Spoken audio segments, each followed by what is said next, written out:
नमस्कार। आज की कहानी भारत के एक छोटे से गांव की है। एक ऐसी सच्ची घटना जो रोंगटे खड़े कर देती है। ये कहानी एक घर की है और उस घर में बसी कुछ बिन बुलाई यादों की।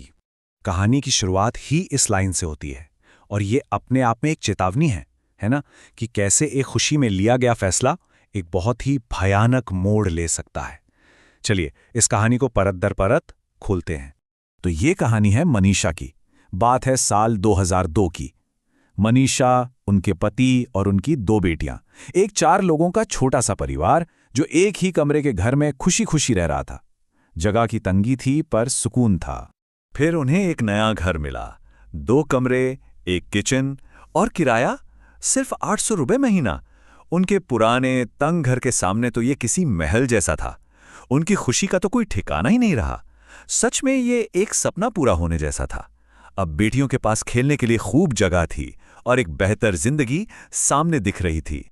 लेकिन उस घर में एक बात थोड़ी अजीब थी। किचन के नाम पर बस एक खाली कमरा था। न कोई सिंक, न कोई प्लेटफॉर्म, बस कोने में नहाने धोने वाली एक जाली लगी थी। खैर, परिवार ने सोचा कि ये तो छोटी सी बात है और इसे नजरअंदाज कर दिया। उन्हें क्या पता था कि ये आने वाली मुसीबतों का बस एक छोटा सा इशारा था। वो जो शुरुआती खुशी थी ना, वो ज्यादा दिन नहीं टिकी। अगस्त का महीना आते आते घर में एक अजीब सा भारीपन, एक घुटन महसूस होने लगी। ऐसी घुटन जो दिखती नहीं थी पर हर पल महसूस होती थी। बहुत जल्द मनीषा और उनके पति के बीच छोटी छोटी बातों पर झगड़े शुरू हो गए, पर झगड़ों से भी ज्यादा डरावनी होती थी उनके बाद की खामोशी। ये वो सुकून वाली शांति नहीं थी, नहीं, ये खोखली ठंडी शांति थी जो सच में रोंगटे खड़े कर देती थी। और फिर पहली बार कुछ ऐसा हुआ जिसे नजरअंदाज नहीं किया जा सकता था। एक रात बर्तन धोते वक्त मनीषा को लगा जैसे किसी ने अपनी 2 उंगलियां उनकी रीढ़ की हड्डी में जोर से चुभो दी हों। वो झटके से पीछे मुड़ी पर वहां कोई भी नहीं था। क्या ये बस दिन भर की थकान थी या फिर कुछ और? बस इसी सवाल ने उनके दिल में डर का पहला बीज बो दिया। अब घर में हो रही अजीब घटनाओं का केंद्र मनीषा के पति बनने लगे। रात होते ही उनका बर्ताव इतना अजीब हो जाता था कि पहचानना मुश्किल हो जाता। हर रात का एक डरावना रूटीन बन गया था। रात के 10 बजते ही वो बेचैन हो उठते। 11 बजे तक वो घर से बाहर अंधेरे में चले जाते और अजीब अजीब सी आवाजें निकालने लगते। और फिर ठीक 11:30 बजे वो परछाइयों में खड़े होकर मनीषा को बाहर बुलाते। और सबसे डरावनी बात, अगली सुबह उन्हें कुछ भी याद नहीं रहता था। जरा उस खौफ के बारे में सोचिए। बाहर घना अंधेरा है और आपके पति की आवाज आ रही है, पर वो आवाज उनकी होकर भी उनकी नहीं लग रही। एक अजीब, दूर से आती हुई आवाज, मनीषा इधर आओ, बाहर आओ। और बस यहीं पर मनीषा के दिमाग में वो एक भयानक सवाल आया कि अगर उन्हें कुछ याद ही नहीं रहता तो रात में उनके अंदर कौन आता है? अब ये सिर्फ अजीब बर्ताव का मामला नहीं रह गया था। अब डर इस बात का था कि उनके पति पर किसी और चीज का साया है। और फिर हालात और बिगड़ गए। मनीषा को लगातार 3 रात तक एक ही सपना आया, बहुत ही भयानक सपना। सपने में वो देखती कि अनगिनत छोटे छोटे काले सांप उन्हें घेरे हुए हैं। उनके पैरों के चारों तरफ सांपों की एक चलती फिरती दीवार बन जाती और ठीक सिर के ऊपर सांपों का एक गुच्छा धीरे धीरे नीचे आ रहा होता। और हर बार ठीक सुबह के 3 बजे उनकी आंख खुल जाती। उनकी चाची ने कहा कि ये तो अच्छा शगुन है, पर मनीषा का दिल जानता था कि कुछ बहुत ही ज्यादा गलत होने वाला है। और फिर वो रात आई जो कहानी का सबसे खौफनाक मोड़ थी। आधी रात को मनीषा को लगा जैसे दरवाजे पर कोई परछाई है, एक दुबली पतली औरत जिसके कूल्हे पर एक बच्चा है। और फिर एक बहुत ही मीठी माँ जैसी आवाज आई जो उनकी बेटी को पुकार रही थी, रानी मेरी बच्ची मेरे पास आ जाओ। मनीषा की नींद टूटी तो उन्होंने देखा रानी अपने बिस्तर पर नहीं है।